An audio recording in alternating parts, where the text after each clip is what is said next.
WGEM Sports with Sports Director Tony Cornish Jr. The first time Quincy Notre Dame and Quincy High went head-to-head on the pitch back in September 19th, it was the Blue Devils handing the reigning Class 1A state champions a 2-0 setback at Flynn. Remember that? Now, their second and final meeting of the season was on the schedule this evening at Advanced Physical Therapy Field, with the Blue and Gold hoping that playing at home would give them an edge in this heated Gem City series, known by thousands of alums and boosters as simply the Crosstown Rivalry. Raider Nation ready for this one. 27th minute, no score. Blue Devils. Nick Kelly gets a free kick, and after some back and forth, Brian Alexander lost one into the back right corner to put QHS up 1-0, and the Blue Devils draw first blood. QHS definitely hyped. Blue Devil Nation getting involved in the celebration as well. QHS again leading 1-0. Under 10 to go here until the half. QND Seth Anderson gets a good pass on the move and gets a shot to go on the goal, but Frank Heck dives on it, and QHS again takes a 1-0 lead into the halftime break. 51st minute, QND's Gabe Whitaker steps up and nails a free kick for the equalizer to tie the game at 1. What a shot.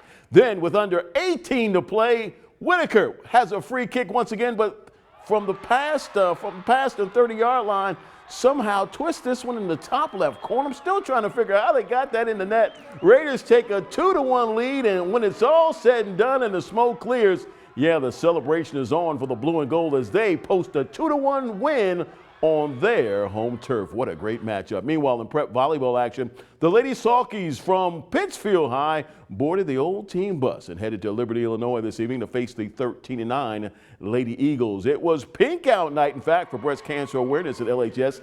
Nice effort by the Lady Eagles. In game one, Pittsfield's Josie Marable sets up Abby Cox, who uses the soft lefty touch to get the point. Salkies lead 5-1. Lady Eagle head coach Sarah Schutte wants to call timeout, talk things over. Still in game one, Liberty's Allison Coonrod with the serve that glides just over the net for it.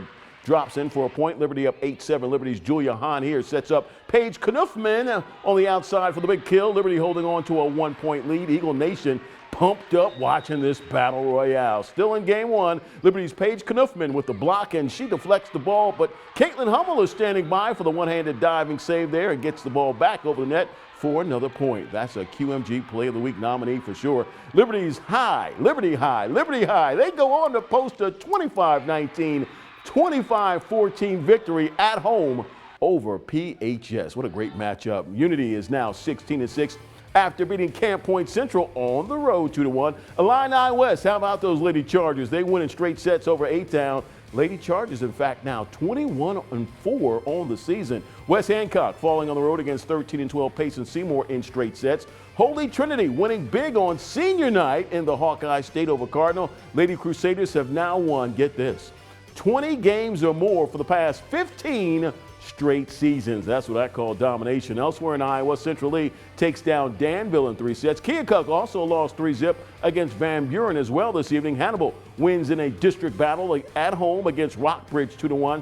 Lady Pirate Bella Falconer had 8 kills, 12 set assists, and 11 digs during the victory. Brown County wins in straight sets at Rushville Industry. Lady Hornet Casey McKeon had 23 big digs, 3 aces, and 18 receptions. Monmouth Roseville wins in straight sets at Southeastern tonight as well. The Western Big Six Conference has aligned with other parties across the land of Lincoln to propose a new scheduling format for the IHSA to consider as far as high school football is concerned. Now, the new proposal drafted would expand the playoff field from 32 teams to 48. The top 16 squads would receive first-round byes. Now, also included in the draft is a plan to play 8 regular season games with a 9th week game set aside for both playoff qualifiers and non-qualifiers.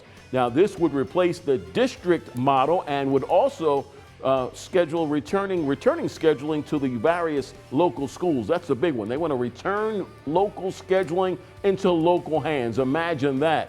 Tell you what, it's going to be big for football if this goes through. I don't know, but they're going to have to consider it. Meanwhile, QHS head football coach Rick Little has seen the proposal and shared a few thoughts on the deal. Without really diving into it, it's not something that just jumped off of my computer screen. So yeah, this is what we have to do. But I'm sure, after I talk to more coaches and whatnot and kind of gather different thoughts and opinions, it would probably allow me to kind of better think it through. But right now, my knee jerk is it's not exactly what I would anticipate or expect. All right, Coach, we'll watch out for it. Now, after their amazing performance and that great 13-1 victory in Game 5 of the NLCS earlier this week against the Braves in the Peach State, the Cardinals are headed to the NLCS to face the Washington Nationals, in case you didn't know. Game 1 of the National League Championship set to start Friday at Busch Stadium. If you can't make it to the game, can't get a ticket, relax. You can listen to all the action live on News Talk 105. That's WGEM Radio. Now, coverage gets underway tomorrow at 6:13 p.m. First pitch is set for 7:08 at Busch Stadium. It's going to be special. Meanwhile, Clark County head football coach Ethan Allen will join Ryan and Brock. Those are my guys. Tomorrow on WGEM Sports Center to offer an update on the Indians on the gridiron. The show gets started at 7 a.m. on WGEM Sports Radio. That's ESPN 1440, 98.9. And in Denver, after a 4-match win streak and 3 consecutive shutouts, Western fell to defeat today 3-0 West Illinois. That's right. Their ladies fall on the soccer pitch. By the way, WIU is now 6-1 on the season, 2-1 in conference play this year. That's not too bad. Meanwhile, that's a wrap for sports. We'll be back after this.